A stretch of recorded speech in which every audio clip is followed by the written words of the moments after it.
Dear friends, welcome to a new unit of study in the ongoing program in journalism and mass communication. This unit deals with the history of print and broadcast media in India. It is important for the students of journalism and mass communication to know what had been the phases of the evolution and development of the media in India in the past, after independence and before independence, since it is only this knowledge that can make us see things in the right perspective and make us foresee with some confidence as to how things would be in the future. India is today the world's largest democracy. Its mass media culture, a system that has evolved over centuries, comprises a complex framework. Modernization has transformed this into a communications network that sustains the pulse of a democracy of about 1.1 billion people. India's newspaper evolution is nearly unmatched in the world's press history. India's newspaper industry and its westernization go hand in hand. India's press is a metaphor for its advancement in the globalized world. As we begin a journey to the past, first let us have an overview of the landmarks in the development of print and broadcast media in India. The evolution of the Indian media has been fraught with developmental difficulties, illiteracy, colonial constraints and repression, poverty, and apathy. All these have thwarted the interest in news and media in some sections of society. Within this framework, it is instructive to examine India's press in two broad analytical sections, that is, pre-colonial times and the colonial and independent press. Broadly speaking, the events of these two landmark periods can be put in some broad segments as we will learn. The first segment is the pre-independence era. Because of the poor literacy rate and much less number of English readers, those working for English newspapers understandably had in mind the British during this time. They also had in mind the Indian nobility and the bureaucracy as their readers. Expectedly, such newspapers laid stress on social activities of this section, giving much space to parties, fashion trends, social events, and so on. English newspapers from that period are known for carrying advertisements and features reflecting this trend. An example is that merely being seen in the company of a British officer was considered worthy of being covered in a newspaper. As far as Hindi and other language papers were concerned, these were mostly brought out with little resources and with committed people writing columns, opinion pieces, and editorials reflecting regional or community aspirations or referring to the activities of the pro-freedom activists. The second phase is the period from independence to 1965. After 1947, it was an era of supporting the new government and its components, and the press was reluctant to be too objective, lest it be branded as pro-Raj. Since the government of independent India meant one particular political formation or party, most of the contents in the press during those years were one-sided. During this period, only one political party mattered in the scheme of things, and other political forces were in disarray. Two wars, one with China and the other with Pakistan, had left the nation and the people in a somber mood, and the population in general not only believed in one political party but actually wanted to go along with its policies in the newfound post-independence period. An example from those days would be the fact that any journalist or any news item that was critical of the ruling party, the Congress or the government, was branded as being a Raj sympathizer having a Raj hangover. The third phase was the period from 1965 to 1975. The consolidation of the post-independence euphoria continued in this period, with most newspapers supporting the supposedly welfare moves such as abolition of zamindari, privy purse, nationalization of banks, strengthening of the public sector, and tightening of controls over private and foreign business.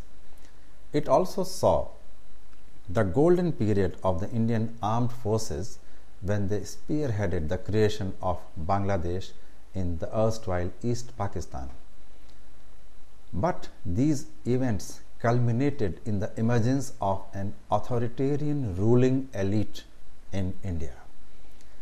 It led to the declaration of the internal emergency in 1975. During this period, it was the first instance that the press in India faced a clampdown. Also, India started having some kind of a voice in the global arena with the emergence of the non-aligned movement. The impact of left-wing political thought was strongly evident in government policies, and other non-Congress political formations had slowly started gathering support in some corners of the country. An example of these times was that any journalist or news item that criticized the government was dubbed a CIA agent. The next period lasted for 2 years, from 1975 to 1977. This was the period when the nation was under an internal emergency following the then ruling elite's belief that political and electoral reverses amounted to a threat to the nation's internal security. The state of emergency continued for about 2 years, and the period saw several unknown facets of our people and society. The disgruntled people welcomed the new regimented work culture but resisted attempts to restrict individual freedom. The coercion seen in the family planning movement led to several stories that aimed to create hostility among communities. The press in general cowed down before an oppressive regime, and there was no shortage of publications that eulogized the Indira Gandhi regime of that period and its policies restricting civil and individual rights. At the same time, a parallel movement, quite like an underground press, also survived that braved the state repression, but its promoters suffered hardships and were even jailed, and yet they continued to raise a voice in favor of a free press and restoration of the civil rights. Remarkable examples of this era are the state-sponsored slogans supporting the government's reasons for imposing the emergency. These included the ones on the importance of discipline that said, "Anushashan hi desh ko mahan banata hai, Mera Bharat Mahan," and "Chota Parivar Sukhi Parivar." Instead of becoming part of the national lexicon, these slogans became butt of jokes in the underground area and in discussions in the civil society. Next is the period from 1977 to 1991. A general election immediately after the emergency was lifted led to a landslide victory for a conglomeration of all non-Congress political parties and led to the total rout of the Congress in Parliament and in most states. Iconic politicians fell at the hustings. Insignificant leaders rose to become important personalities and even ministers in the center and states. The period was marked by the emergence of a multi-party political culture. There was growing alienation between the ruling elite and the masses.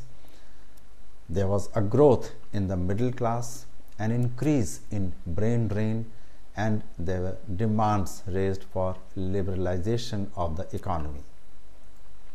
Events in the rest of the world for the first time started mattering to Indians, and things such as the Gulf War, petrodollar, global community, global business, importance of technology, the non-resident Indian, and multilateralism became relevant to the average Indian. Examples of social behavior of this period are the growing emergence of casteist surnames, religious biases, and jobs in the Gulf, leading to an exodus of skilled workers from many states.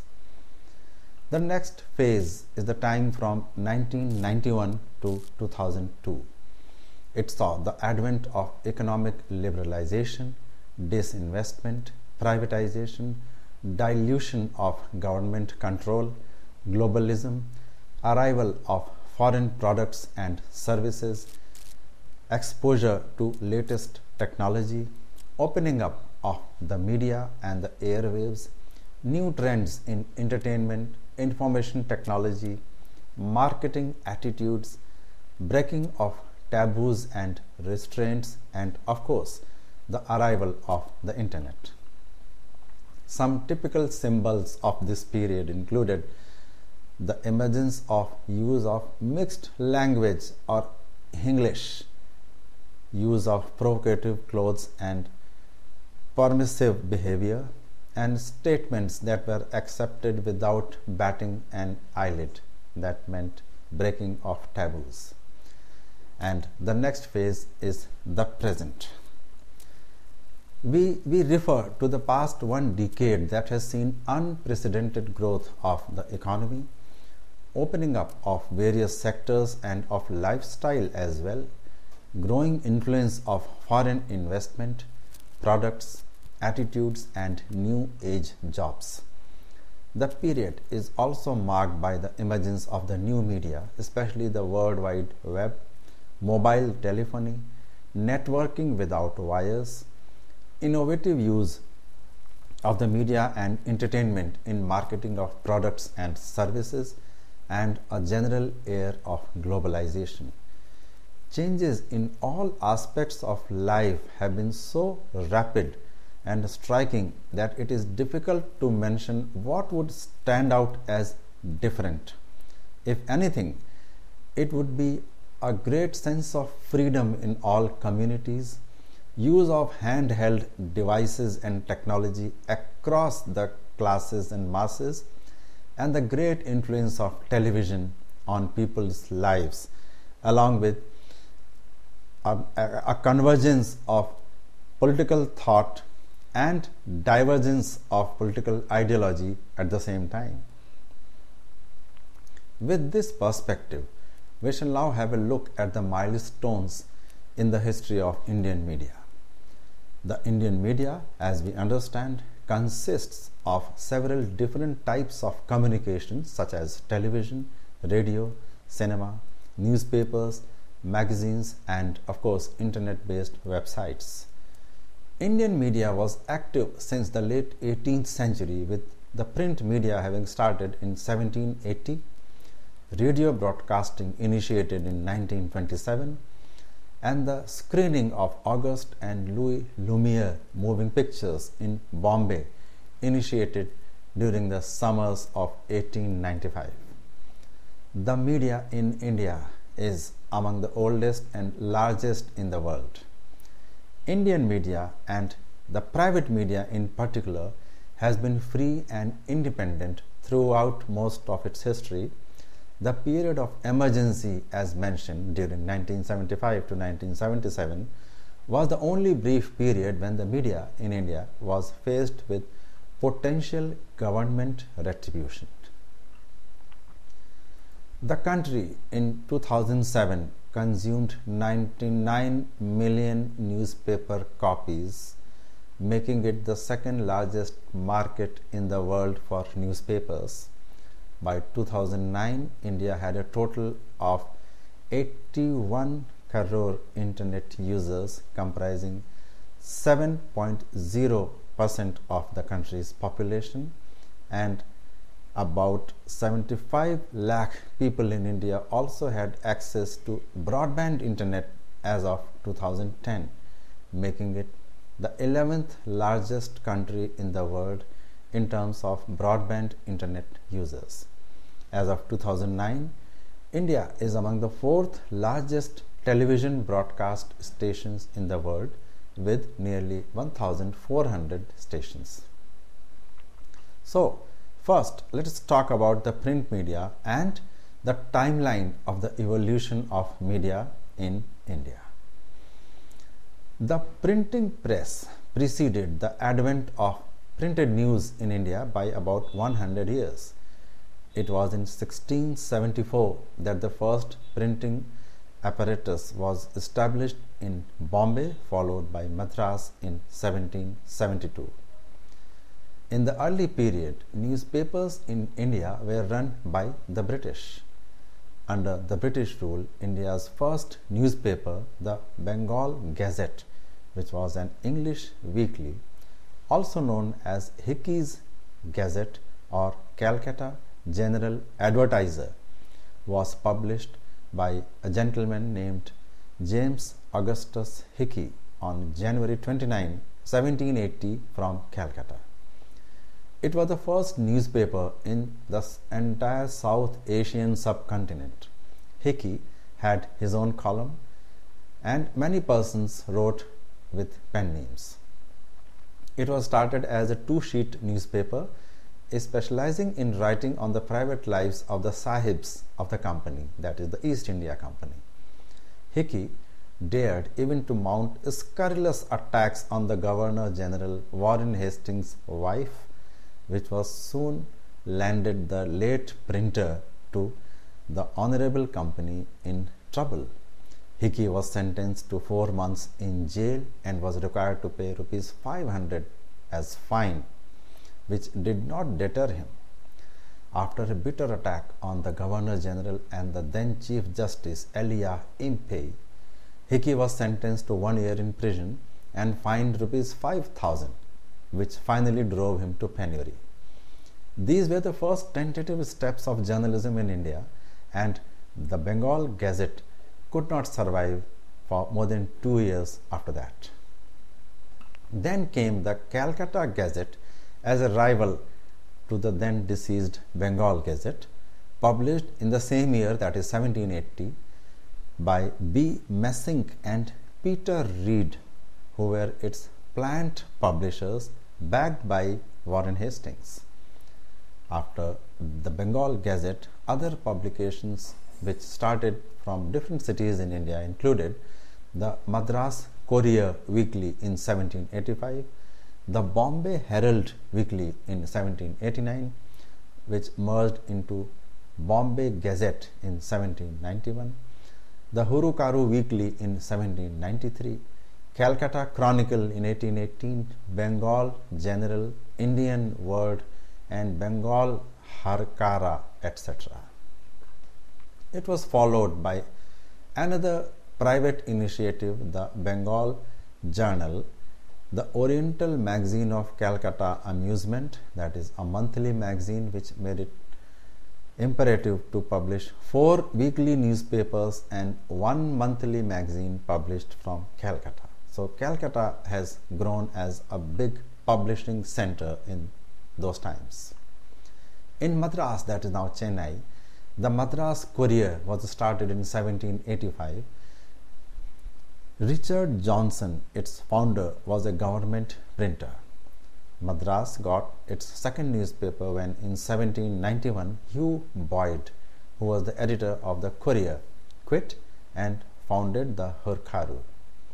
Tragically for the paper, it ceased publication when Boyd passed away within a year of its founding.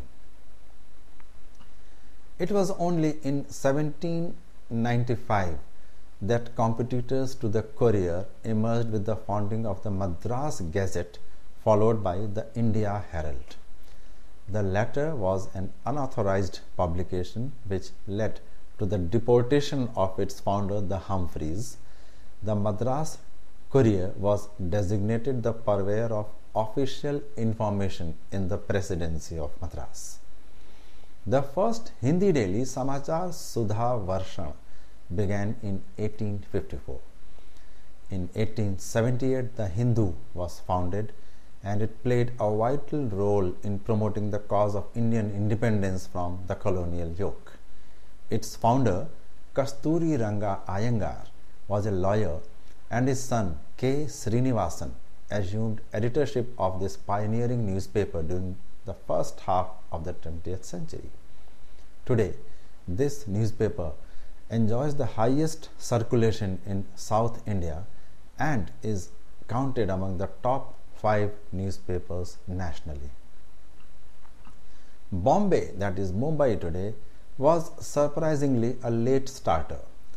The Bombay Herald came into existence in 1789. Significantly, a year later, a paper called the Courier started carrying advertisements in Gujarati language.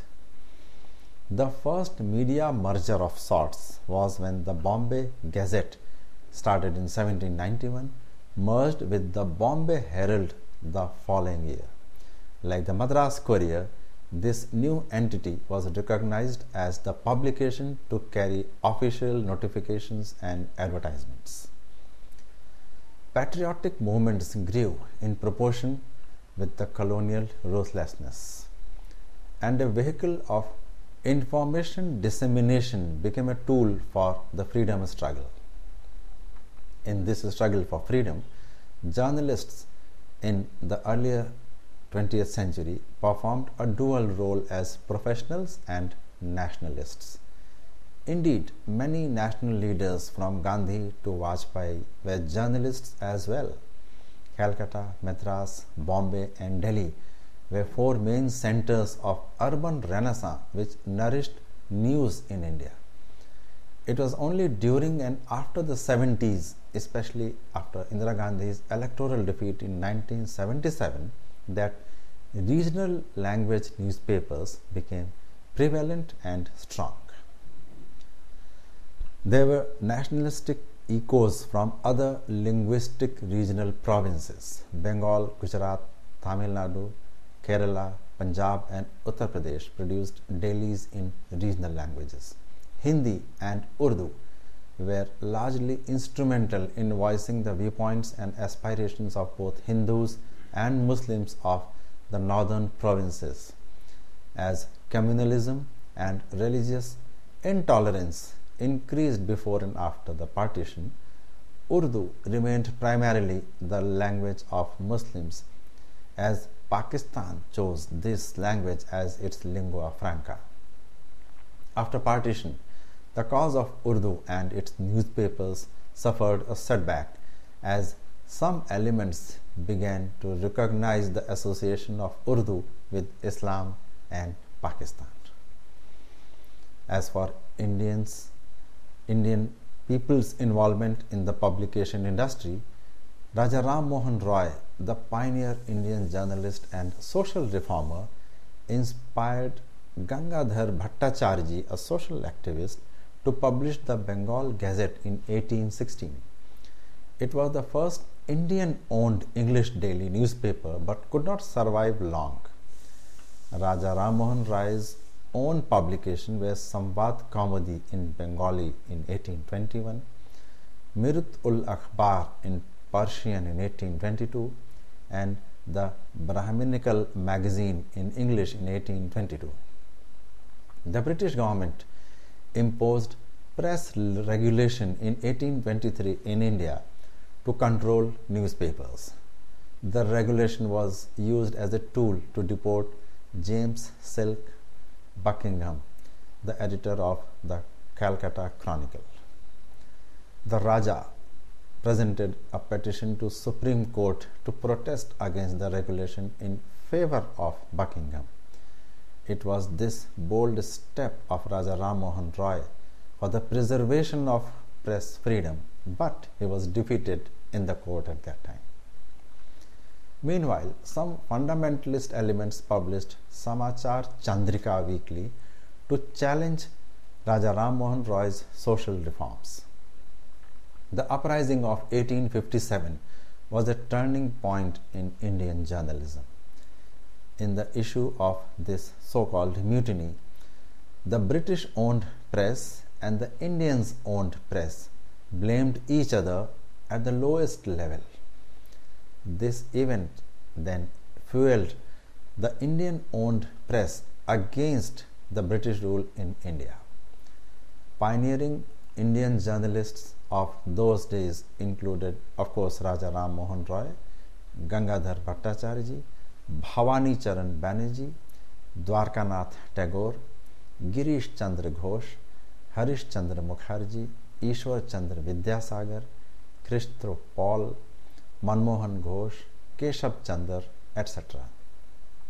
Other major publications by Indians included The Reformer, The Enquirer, Gyan Anveshan, Bengal Herald, Bang Doot, The Hindu Patriot, Indian Mirror, and Sulabh Samachar, among many. After 1857, the Bombay Standard, the Bombay Times and Telegraph merged to give rise to a new entity known as the Times of India in 1861. Robert Knight, a British gentleman, was its owner. He was also the owner of the Statesman Daily from Calcutta during 1875, the Indian Economist Monthly, and the Agricultural Gazette of India. His editorials and writings were considered to be very balanced and impressive. Other major publications in this later part included the Indu Prakash Weekly, Gyan Prakash, Lok Hitwadi, all in 1861, the Amrit Bazar Patrika in Calcutta in 1868, the Pioneer in Allahabad 1872, the Hindu in Chennai 1878, the Keshari in Marathi, and the Maratha in English, both in 1878 from Pune, launched by the veteran freedom fighter Bal Gangadhar Tilak. And the great Indian journalists of that time included Bal Gangadhar Tilak, Mahadev Govind Ranade, Dada Bhai Nauroji, Gopal Rao Hari Deshmukh, Vishnu Shastri Pandit, Karsan Das Mulji, and Bal Shastri Jambekar, among the many more. The British government enacted the Vernacular Press Act in 1878 to suppress the Indian language newspapers. After the establishment of the Indian National Congress in 1885, the Indian press became an important part of the struggle for independence. The leading newspapers after the establishment of the Indian National Congress, that is 1885, included the Bengali English Daily edited by Surendranath Banerjee in 1900, the New India English Weekly in 1901, Bande Mataram, both edited by Bipin Chandra Pal in the same year. In 1906, the Yugantar Bengali Daily.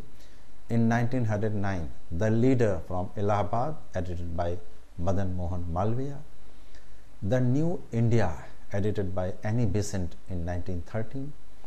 The Bombay Chronicle, edited by Firoz Shah Mehta in 1913.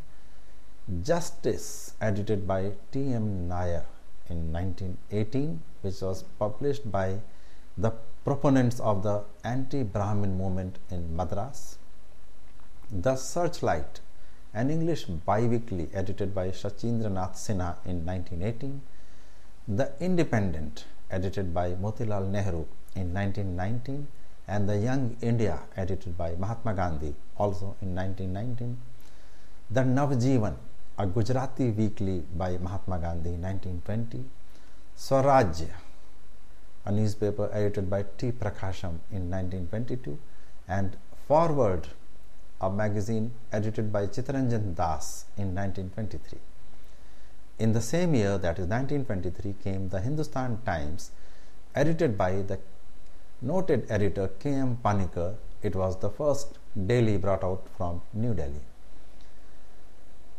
In 1929, Netaji Subhash Chandra Bose came out with a newspaper named Liberty, and in 1932, Mahatma Gandhi started publishing a Gujarati weekly named The Harijan.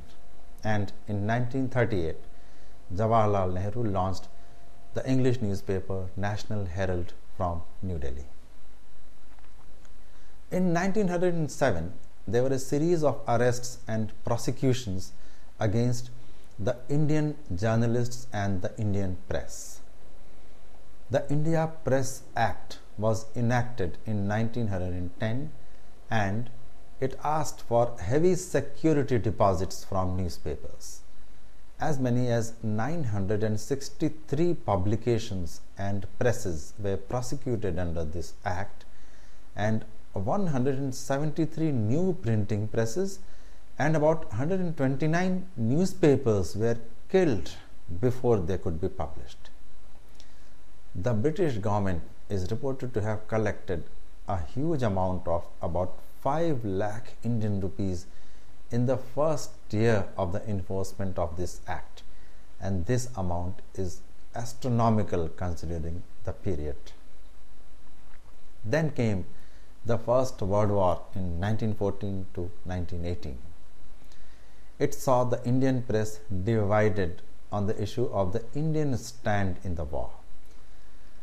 The act of the government was used as a tool against the presses who were not in support of the British side in the World War. The period of 1920 to 1947 can be termed as the golden era of Indian mission journalism. The press declared a non-cooperation movement against the British rule in India. It marched shoulder to shoulder with satyagrahis and other nationalists. Mahatma Gandhi came out openly for freedom of expression, ideas and people's sentiments. In his papers and writings, he did not accept any advertisements and he believed the newspapers should survive on the revenue from subscribers only. He also would not accept any restrictions on the paper and would rather close down the publication. His writings were widely circulated and reproduced in the newspapers all over the country. His endeavor was a big challenge to the non-Gandhian newspapers. He declared the Salt Satyagraha in 1930, in which the nationalist press played a memorable role. It is perhaps unique in the history of any freedom movement anywhere in the world. When the Second World War broke out, British rulers became more suppressive on the Indian press. In 1940, the state government in Uttar Pradesh directed the press to submit the headlines of the news to the Secretary of the Information Department for his pre-approval. In response to this, the National Herald, which was a newspaper run by Jawaharlal Nehru, published the news without headlines. While the Second World War and the freedom struggle in India gave more fuel to the Indian press, the British termed this press as being pro-Hitler. The All India Newspaper Editors Conference, at a meeting held in 1940 in New Delhi, raised its voice against the suppression and the suppressive attitude of the British government. However, a fresh wave of suppression and struggle started from 1942 onwards, when the Quit India movement was initiated. Many presses, publications and journalists, including Nehru, were suspended and arrested in 1942. This continued until the Declaration of Independence in 1947. K. Ramarao, editor of Swaraj newspaper, has said that during those times it was more than a vocation or a profession.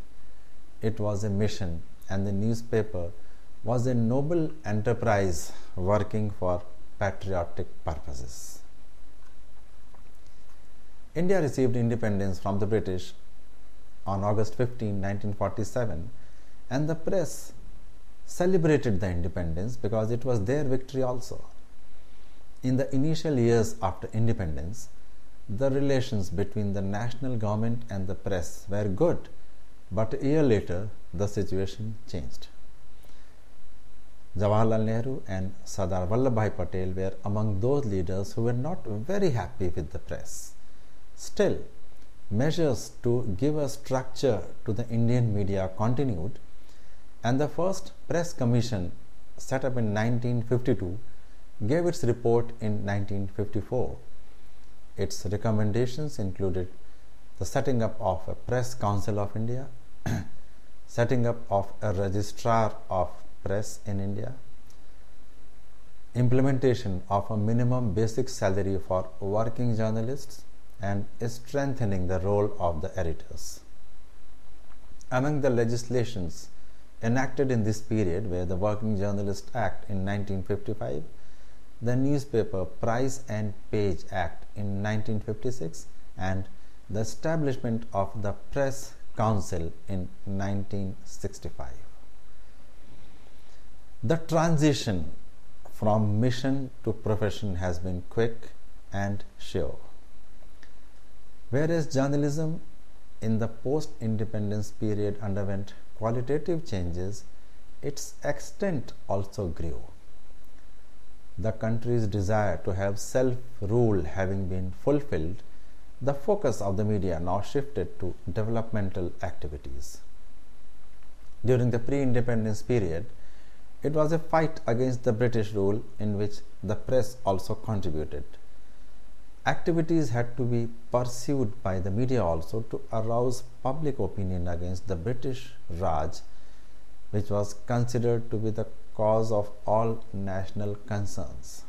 The Raj was the adversary against which the Indians had to stand up, as it meant inviting the wrath of the powerful adversary. Those fighting for the national cause were bound to suffer. The crusade against the foreign rule, therefore, meant perpetual preparedness to accept sufferings without feeling let down. That was the mission of journalism in those days. However, in independent India, the adversary was gone. In its place was a national government with bright and venerable leaders of the freedom movement as ministers and decision makers. Journalists suddenly found themselves in the company of rulers. They were no longer required to nurture a feeling of skepticism against the administration. Instead, a feeling of sympathy for the new administrators was natural to grow in the hearts of journalists, as many of them shared common ideals and social background with the present rulers. The missionary spirit of journalism could not be sustained under the changed situation and under the new dispensations. During the British rule, all resources to run the national press had to be generated by the activists themselves. Organized industry had no reason to be attracted to running newspapers, which was anyway not a profit-making business. Many editors and journalists who had taken up the cause of publishing papers to guide freedom fighters and creating public opinion did not survive even for a few years. The situation changed after independence. While the old Anglo-Indian papers changed hands and were now controlled by Indian industrialists such as the Times of India and so on, new units were started to meet additional requirements of the reading public. Publication of newspapers now became like any other industry, rather more prestigious because of the immense power that it brought in the hands of the owners, who became controllers of information sources. The growth of newspapers during the British period was an uneven process. Service conditions and emoluments of workers had no standardization. Even in the Anglo-Indian press and the prestigious Associated Press of India, a news agency, the wage structure of employees completely depended on the attitude of the employers. The technology of communication and printing was at a very primitive stage. Today's journalists would hardly understand that reporters working during those days had to write their news telegrams in block capital letters to be dispatched through telegraph offices. Morse code was the only way to transmit these telegrams, and newspapers were printed in letter presses. All this was a cumbersome process requiring a lot of space, a lot of time, and of course a lot of patience, since the machinery for newspaper printing processes was not manufactured in India and was largely imported from European countries. It was a very expensive venture, and yet many industrials in India did continue to publish newspapers. In the absence of satisfactory wages and any clout attached to the profession, journalism did not attract careerists desirous of making a career and making legitimate money. It was something for those trying to involve themselves in a thankless job for the sake of idealism, and it was such people who stuck to this profession. Also, journalists those days were not necessarily highly educated in the formal sense, though they were invariably wise persons with high moral values and dedicated to the job that they had voluntarily chosen to carry out. That high moral values and idealism of life did not depend on education alone was a lesson rarely learnt from the life of several of journalists of that period. Also, invariably, they were efficient persons. Lack of formal education was supplemented by a strong desire to acquire knowledge from wherever possible. They were men of learning and good readers at any cost, unlike many journalists of the present era who seldom read anything except perhaps their own newspapers. The service conditions of workers could be gauged from the fact that even allowing some kind of an annual increment in the wages of a journalist was not necessary. Many reporters during the initial years had to work for several years on fixed and constant wages.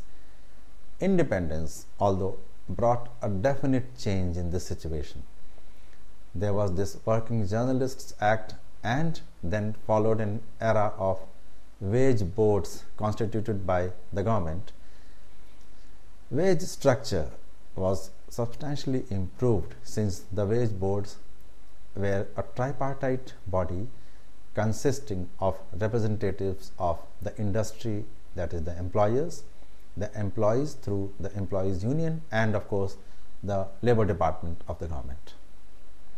Also, as the journalists were now privileged to rub shoulders with top politicians and bureaucrats, the profession acquired a certain prestige and clout.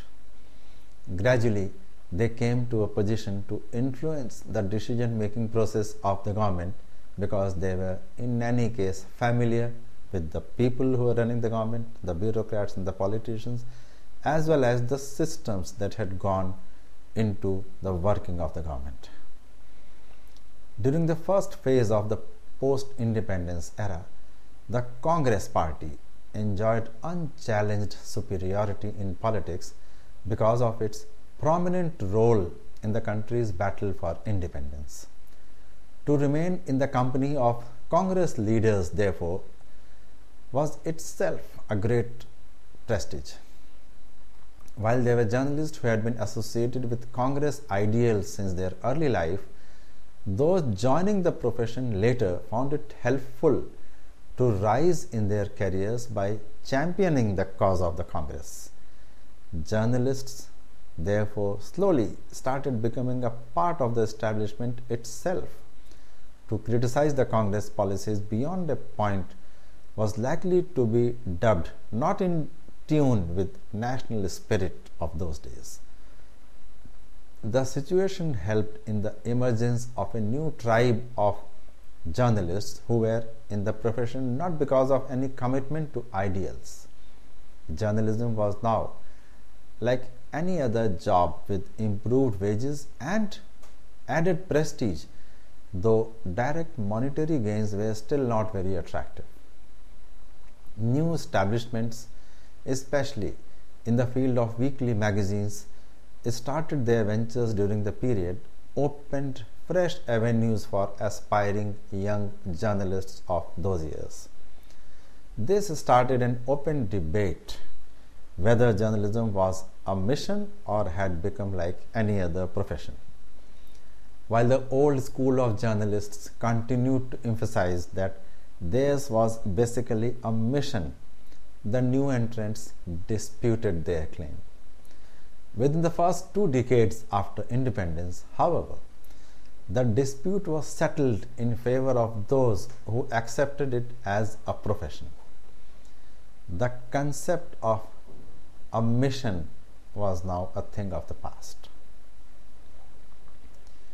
There has been a clear division between commercial and aesthetic expression in the media over the years. Today's mass communication media seems to be exposing its message to all possible variants, even as the old media are becoming more and more permeable to blogs and other such universally accessible means of conveying information. This phenomenon is not due to a fascination in more democratic information sources. On the contrary, the pressure is rising due to the growth of the eyes, that is, the cameras and the new digital devices, including the mobile phones which are equipped with the eye of a camera. These eyes are watching the same events that the mainstream media is reporting to us. The possibility of being uncovered is quite large, and broadcast journalists are forced to tell the truth, or at least a plausible version of it, and as a consequence, blogs have become a major source of news and information about many global affairs. We also have to consider that bloggers are very often the real journalists at any level, as they at their own risk provide independent news in countries where the mainstream media is censored, biased, or is under control. Here there is a special mention about the legacy of Uttar Pradesh. The state of UP, in its strengths, weaknesses, its conservatism, its inertia and unwillingness to change, very often helps us to gauge the mood of India itself. This representative character of UP was evident during the struggle for India's freedom, and it could be enough to understand the patriotic zeal of national leaders from UP and the repression let loose on freedom fighters by the British in UP to understand what was happening on the national scene during those turbulent years.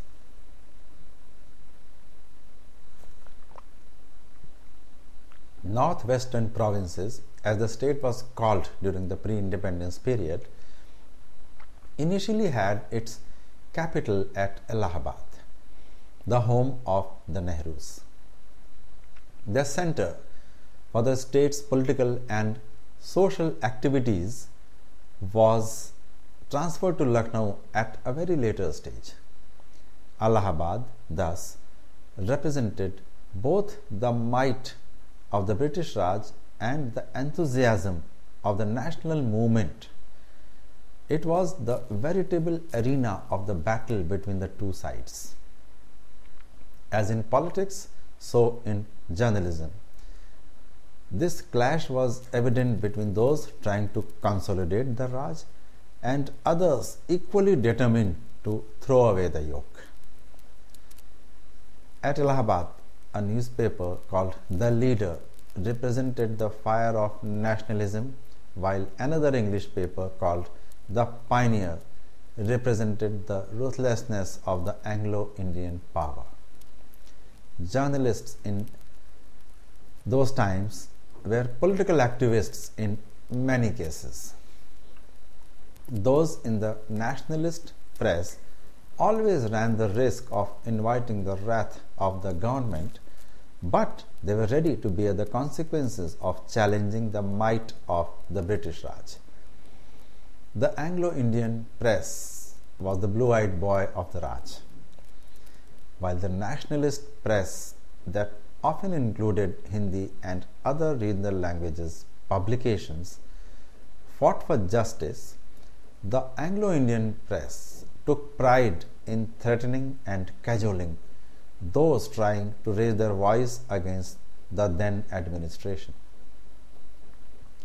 The Leader had been established by patriotic and public-spirited citizens of Allahabad.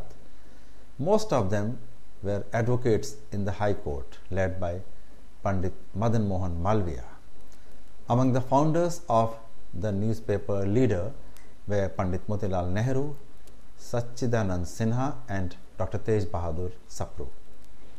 Motilal Nehru was the chairman of the first board of directors of the Leader. The first editor of the Leader newspaper, C.Y. Chintamani, was a top figure in public life of India during those days. He edited the paper besides functioning as the leader of opposition in the state's legislative council for nearly a decade. The Pioneer, on the other hand, was owned, edited and managed by Englishmen. Noted writer Rudyard Kipling was its assistant editor for some time. The British leader of those times, Winston Churchill, wrote for this newspaper, The Pioneer, from the northwest frontier covering the Afghan war while he was serving the British Army as a subaltern.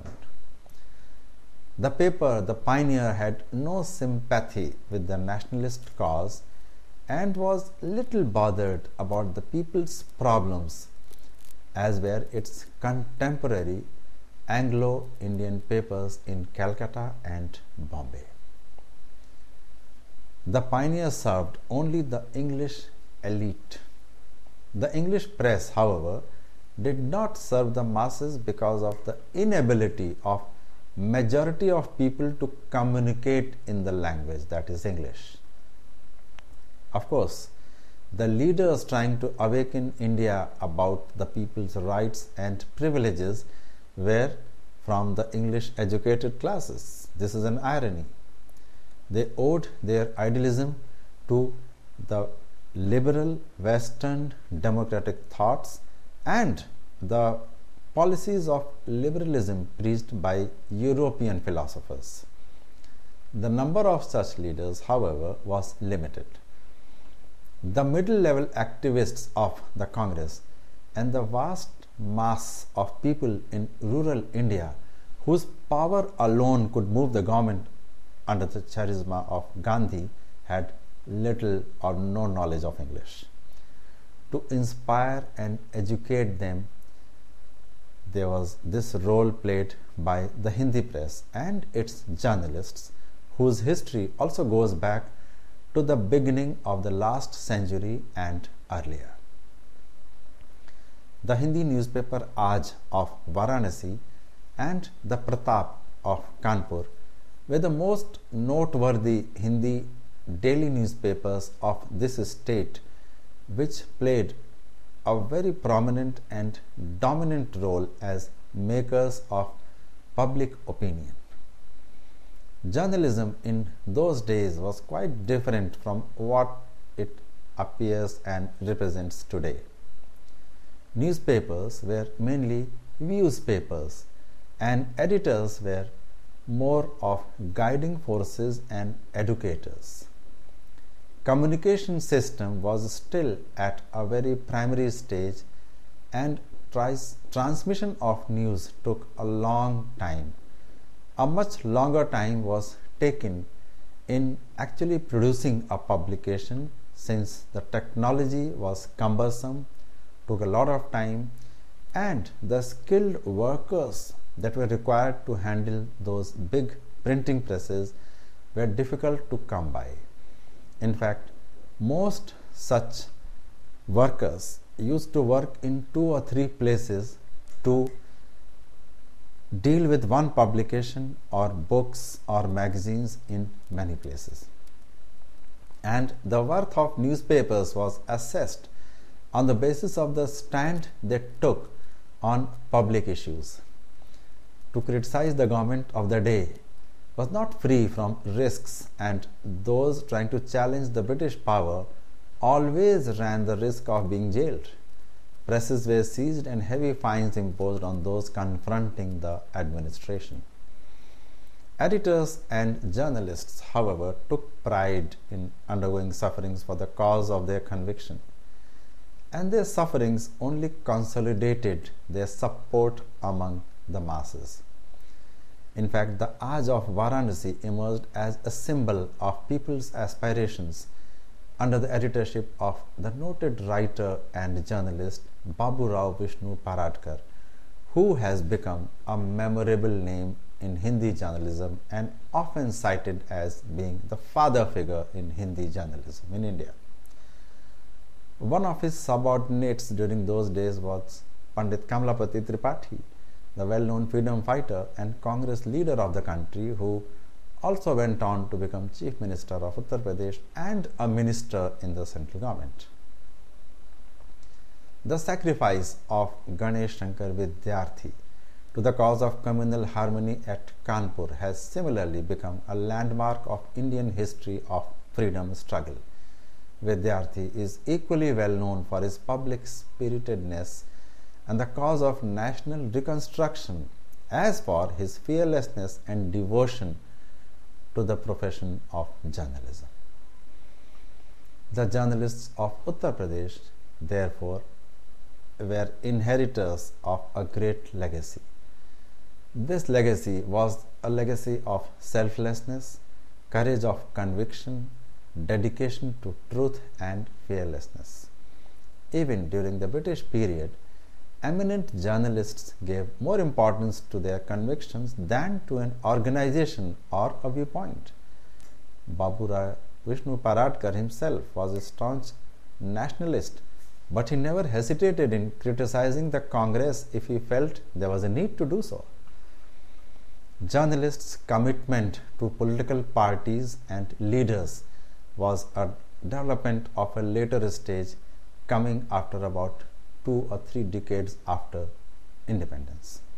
And the emergence of a tribe of journalists throwing professional commitment to the winds for pecuniary benefits was a development of a more distant stage. With this, we come to the end of the discussion on the history of media in India. To recap, we saw that the media in India is among the oldest and largest in the world. It played a key role in the freedom struggle when the top leaders of the national freedom movement were involved in writing and educating the masses. Also, immediately after independence, the government itself took several measures to give some kind of a structure to the profession of journalism and the media industry, which led to journalism being more of a profession rather than being a mission, which it was in the pre-independence era. In the next lectures, we shall move on to a different period and also to the evolution of the electronic media that includes radio and television. Till then, happy reading and best wishes.